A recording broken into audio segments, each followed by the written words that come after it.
ધંધુકામાં ભરવાડ ધર્મેશની જે પ્રકારે ઘાતકીય હત્યા થઈ હતી તેના ઘેરા પ્રત્યાઘાતો પડે છે। અજંપા ભરી પરિસ્થિતિનું નિર્માણ થાય છે। પોલીસ બે આરોપીઓ છે તેમને ઉઠાવી લાવે છે અને રિઝવાન અને સમીર છે તે હત્યાના આરોપીઓ છે તેમના હવે મામેરા ભરાવાના છે, કેમ કે ગાંધીનગરથી આદેશો ગૃહ વિભાગે અને હર્ષ સંઘવીએ આપ્યા છે અને શું પોલીસ કરશે તેની આ વાત છે। વૈષ્ણવજન તો તેને કહીએ જે પીડ પરાઈ જાનાને રે। નમસ્કાર, આપ જોઈ રહ્યા છો નવજીવન ન્યૂઝ અને હું છું આપની સાથે તોફિક ગાંચી। અમદાવાદના ધંધુકામાં જે પ્રકારે ભરવાડ સમાજના યુવક ધર્મેશની ઘાતકી હત્યા થઈ હતી, અજંપા ભરી પરિસ્થિતિનું નિર્માણ થાય છે અને ટોળું ઉશ્કેરાય છે। 15 થી 20 દુકાનો છે તેને ફૂંકી મારવામાં આવે છે અને ત્યાર પછી પોલીસ હરકતમાં આવે છે અને આ ભરવાડ ધર્મેશની હત્યા કરનાર જે આરોપીઓ હતા રિઝવાન અને સમીર, તે બંનેને પોલીસ ઉઠાવી લે છે અને ધંધુકાના એક પછી એક મોહલ્લા અને ઘરો છે તેને આ અમદાવાદની પોલીસ રાત્રે ચેક કરે છે, કેમ કે આ હિસ્ટ્રી સીટરો છે તેમની વિગતો મેળવવાની હતી અત્યારે તે શું કરી રહ્યા છે અને ધંધુકાની પરિસ્થિતિ વધારે ખરાબ ન થાય તે માટે પણ પોલીસ અલગ અલગ વિસ્તારોમાં જાય છે અને લોકોના મકાનો ચેક કરે છે અને હથિયારોને લઈને પણ સંપૂર્ણ રીતે ચેકિંગ કરવામાં આવે છે અને ધંધુકામાં પ્રવેશ કરવાના જે દરેક સ્થળો છે ત્યાં પણ સઘન ચેકિંગ કરી દેવામાં આવ્યું હતું। જે વાહનો ધંધુકામાં પ્રવેશ કરી રહ્યા હતા કે બહાર નીકળી રહ્યા હતા તે વાહનો પણ ઊભા રાખવામાં આવતા હતા, તેને ચેક કરવામાં આવતું હતું અને અત્યારે ધંધુકામાં પરિસ્થિતિ એકંદરે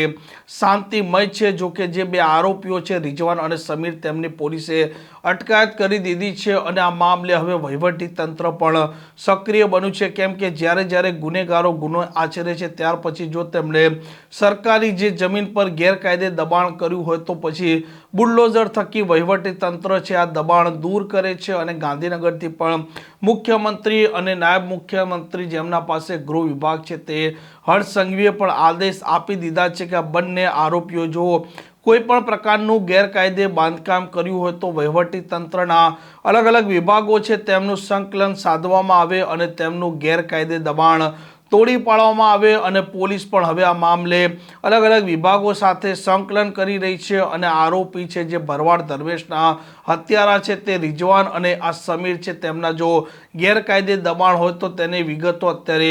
એકત્ર કરી રહી છે અને આરોપીઓનો ગુનાહિત ઇતિહાસ શું છે તેને લઈને પણ અત્યારે પોલીસ છે તે તપાસ કરી રહી છે। આ કેસ છે, આ કેસમાં જે પ્રકારે પરિવારજનોની માંગ હતી કે કેસની ઊંડાણપૂર્વક તપાસ કરવામાં આવે તે માટે અમદાવાદના રેન્જ આઈજી છે તેમણે પણ સીટની રચના કરી છે, જેમાં એક ડીવાયએસપી છે, 2 પોલીસ ઇન્સ્પેક્ટર છે, એક સબ ઇન્સ્પેક્ટર છે અને ધંધુકાના પોલીસ ઇન્સ્પેક્ટર જ આ કેસની તપાસ કરશે। પરંતુ જે ખાસ તપાસ પંચ બનાવવામાં આવ્યું છે તે ડેલી આ તપાસ પર નજર રાખશે અને દર અઠવાડિયે આ સિનિયર અધિકારીઓ છે તેમને રિપોર્ટ પણ સોંપશે અને કેસનું ડે બાય ડે બ્રીફિંગ પણ કરશે અને પરિવારજનોની જે માંગ હતી તે માંગ પણ આ પોલીસે અત્યારે સંતોષી છે અને તપાસના જે પ્રકારે હાલ કામગીરી ચાલી રહી છે તેનાથી પણ આ ભરવાડ ધર્મેશના પરિવારજનો સંતુષ્ટ છે તેવું પણ હાલ તે